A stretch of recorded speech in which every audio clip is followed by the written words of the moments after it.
ખેતીનો ખર્ચ કરો છો અને એટલા જ ખર્ચની અંદર જો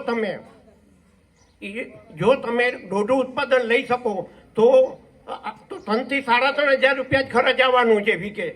તો આના માટેના આપણે પ્રયત્ન કરવા જોઈએ અને એ પ્રયત્ન આપણે કરશું અને આપણે શરૂઆત કરશું કે આ સારામાં સારું ઉત્પાદન આપણે કઈ રીતના લઈ શકીએ એ રીતના આપણે આગળ વધવું જોઈએ.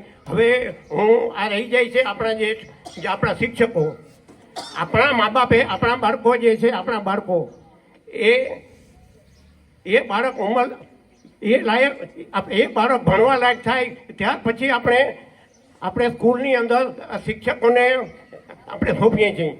તો આ જે શિક્ષકો છે એ આપણા જીવતા જાગતા ભગવાન છે. એટલા જ આપણા ડૉક્ટરો આપણા ભગવાન છે, એટલા જ આપણા એન્જિનિયરો ભગવાન છે, એટલા જ આપણા વકીલો ભગવાન છે. તો જે ડિગ્રીઓ મળી છે જેને એ કાંઈ પણ હોય તો માત્ર શિક્ષકોને આભારી જ છે. તો આપણા જે શિક્ષકો છે એ આપણા જીવતા જાગતા ભગવાન છે. હવે વાત રહી દેશની કે દેશ કઈ રીતના આગળ વધી રહ્યો છે, તો એમાં માત્ર સૌથી વધુ હિસ્સો હોય તો શિક્ષણનો છે અને એ શિક્ષણ આપી રહ્યા છે આપણા શિક્ષકો. તો હું આ શિક્ષકોને નતમસ્તકે નમન કરું છું અને હું અત્યારે